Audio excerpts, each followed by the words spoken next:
नमस्कार दोस्तों, Insta story channel पर आपका स्वागत है। अगर आप लोगों को हमारी कहानियां पसंद आती हैं तो वीडियो को लाइक जरूर करें और हमसे जुड़े रहने के लिए चैनल को सब्सक्राइब करना ना भूलें। कहानी शुरू करते हैं। बुढ़ापा और बोझ।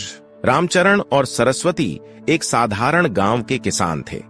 उन्होंने अपनी पूरी जिंदगी मेहनत करके अपने बच्चों को पालने पोसने और अच्छी शिक्षा देने में लगा दी। रामचरण हमेशा से ही मेहनती और ईमानदार आदमी रहे थे। सरस्वती घर और बच्चों की देखभाल में लगी रहती थीं और साथ ही खेती-बाड़ी में रामचरण का हाथ भी बंटाती थीं। उनके 3 बच्चे थे, बड़ा बेटा विजय, मंझला बेटा दीपक और सबसे छोटा बेटा मोहन। तीनों बच्चे शुरू से ही होशियार और मेहनती थे। रामचरण और सरस्वती ने उन्हें किसी चीज की कमी नहीं होने दी। खेती से मिलने वाली आमदनी से उन्होंने अपने बच्चों को शहर में पढ़ने भेजा ताकि वे पढ़ लिख कर बड़े आदमी बने और शहर में नौकरी करें। विजय और दीपक अच्छे नंबरों से पढ़ाई पूरी कर नौकरी में लग गए।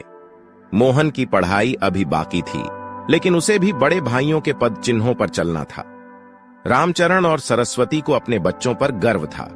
वे सोचते थे कि उनकी मेहनत रंग लाई और अब उनके बच्चे अपने पैरों पर खड़े हो गए हैं।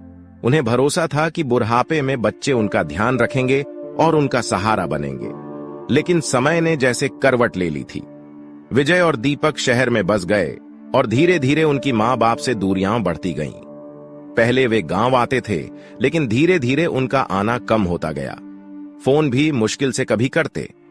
जब भी रामचरण और सरस्वती बच्चों से बात करते, वे व्यस्त होने का बहाना बनाते।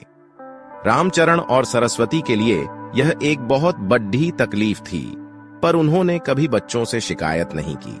वे अपने गांव के छोटे से घर में ही रहते।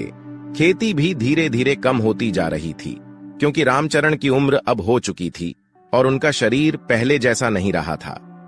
सरस्वती भी बीमार रहने लगी, लेकिन गांव में कोई ऐसा नहीं था जो उनकी मदद कर सके। मोहन ने शहर की पढ़ाई पूरी करने के बाद अपने लिए शहर में ही नौकरी ढूंढ ली। उसने भी यही बहाना बनाया कि उसे आगे बढ़ना है, नौकरी की जिम्मेदारियां हैं। रामचरण और सरस्वती के लिए यह एक और आघात था। उन्हें लगा था कि कम से कम मोहन उनके साथ रहेगा, लेकिन वह अभी उन्हें अकेला छोड़कर चला गया। गांव में अब लोग धीरे धीरे बातें करने लगे थे। लोग कहते, रामचरण और सरस्वती ने अपने बच्चों को पढ़ा लिखा कर इस काबिल बनाया और अब उनके बच्चे उनकी सुध तक नहीं लेते। सरस्वती यह सब सुनकर चुपचाप आंसू बहाती, लेकिन रामचरण हमेशा उन्हें समझाते कि बच्चों की अपनी जिंदगी है और वे अब व्यस्त हैं। एक दिन सरस्वती अचानक से बीमार पड़ गईं। रामचरण ने गांव के छोटे से अस्पताल में उन्हें दिखाया, लेकिन उनकी हालत में सुधार नहीं हुआ।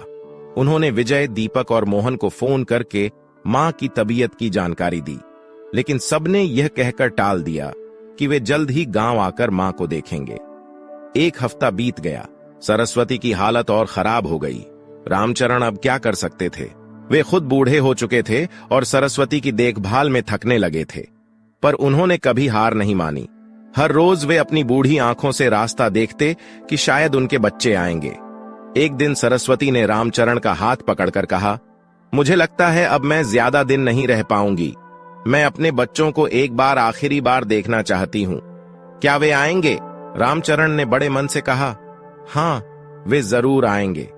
मैं फिर से उन्हें फोन करता हूं। लेकिन जब रामचरण ने बच्चों को फिर से फोन किया तो सभी ने व्यस्तता का बहाना बनाकर आने से मना कर दिया। यह सुनकर रामचरण का दिल टूट गया। उन्होंने सरस्वती से झूठ बोला कि बच्चे बस कुछ दिनों में आ जाएंगे, लेकिन अंदर से वे टूट चुके थे।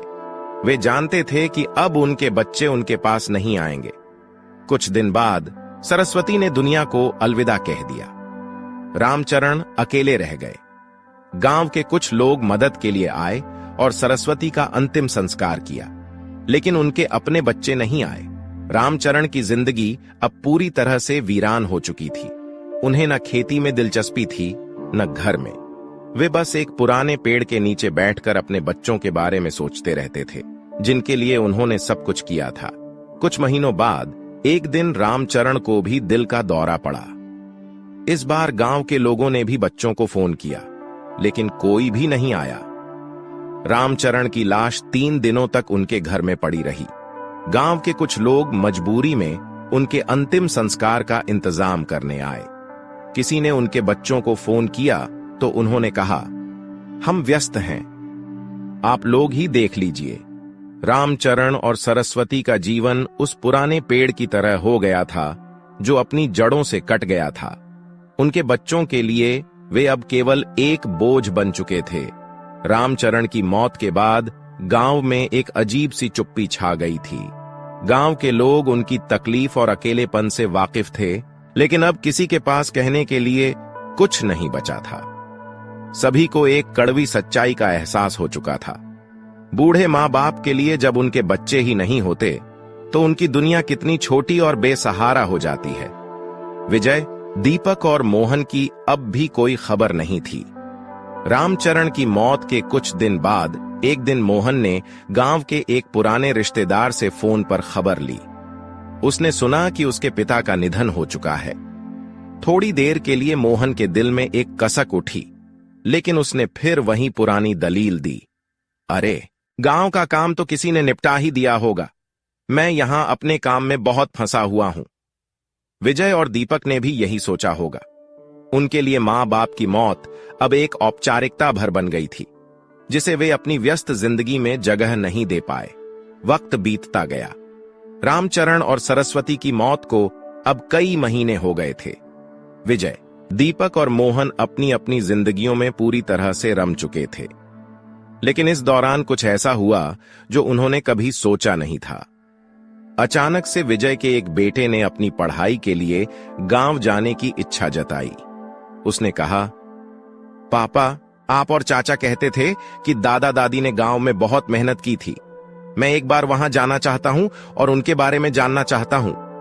विजय को इस बात पर थोड़ा अचंभा हुआ, लेकिन उसने सोचा कि शायद एक बार बेटे को गांव भेजने में कोई हर्ज नहीं होगा। विजय ने दीपक और मोहन से बात की। तीनों ने मिलकर तय किया कि सभी एक साथ गांव चलेंगे। आखिरकार यह पहला मौका था जब वे इतने सालों बाद अपने जन्म स्थल और पुरखों की जमीन पर वापस जा रहे थे। गांव पहुंचते ही वे सब अपने पुराने घर की तरफ बढ़े। घर अब पूरी तरह से वीरान हो चुका था। दीवारें धूल से ढकी थीं और आंगन की मिट्टी पर घास उग आई थी। एक समय था जब यहां हंसी खुशी का माहौल हुआ करता था, लेकिन अब यह जगह एक खंडहर बन चुकी थी। गांव के कुछ बुजुर्गों ने उन्हें देखा और पहचान लिया। वे कुछ दूर से ही यह देखकर दुखी थे कि जिन बच्चों ने अपने माता पिता को बुढ़ापे में बेसहारा छोड़ दिया था, वे अब उनकी कब्र पर खड़े होकर पछता रहे थे। एक बुजुर्ग ने धीरे से पास आकर कहा, तुम लोग अब क्यों आए हो? जब तुम्हारे माता पिता जिंदा थे तब तो तुमने उनकी सुध नहीं ली। अब यहां खड़े होकर आंसू बहाने से क्या फायदा? विजय, दीपक और मोहन को यह सुनकर शर्मिंदगी का एहसास हुआ। उनके मन में अपने माता पिता के प्रति अपराध बोध बढ़ने लगा। वे अब यह समझने लगे थे कि उन्होंने अपने मां बाप के साथ कैसा व्यवहार किया। उन्होंने उन्हें अकेले छोड़ दिया था जब वे सबसे ज्यादा उनकी जरूरत में थे। विजय ने धीरे धीरे घर के भीतर कदम रखा। उसके मन में यादें ताजा हो गईं, बचपन की शरारतें, मां का प्यार और पिता का सख्त मगर परवाह भरा स्वभाव। दीवारों पर लगी धूल उसके अंदर के अपराध बोध को और भी गहरा कर रही थी। दीपक और मोहन भी बिना कुछ कहे इधर उधर देखते रहे। तीनों को अब यह समझ आ चुका था कि वे अपनी जड़ों से कितनी दूर हो गए थे। विजय ने आंसू पोंछते हुए कहा, हमने एक बड़ी गलती की। हम सिर्फ अपने बारे में सोचते रहे, अपने माता पिता के बारे में नहीं। हमें उनका सहारा बनना चाहिए था, पर हमने उन्हें अकेला छोड़ दिया। दीपक और मोहन ने भी सिर झुका लिया। वे तीनों एक दूसरे से नजरें नहीं मिला पा रहे थे। गांव के लोग दूर खड़े यह सब देख रहे थे। वे जानते थे कि अब कोई माफी या पछतावा रामचरण और सरस्वती को वापस नहीं ला सकता, लेकिन शायद यह पल इन तीनों के लिए एक सीख का वक्त था। विजय ने गांव के एक बुजुर्ग से कहा, क्या हम यहां रह सकते हैं? हम अपने माता पिता की यादों के साथ कुछ वक्त बिताना चाहते हैं। बुजुर्ग ने धीरे से सिर हिलाया। यह तो तुम्हारा ही घर है, लेकिन याद रखना, वक्त कभी वापस नहीं आता। जो खो गया है वो फिर नहीं मिलेगा। विजय, दीपक और मोहन ने उस घर में कुछ दिन बिताए, लेकिन इन दिनों में उन्हें हर पल अपने माता पिता की कमी महसूस होती रही। वे अब समझ चुके थे कि जिंदगी की भाग दौड़ में उन्होंने सबसे कीमती रिश्ते को खो दिया था।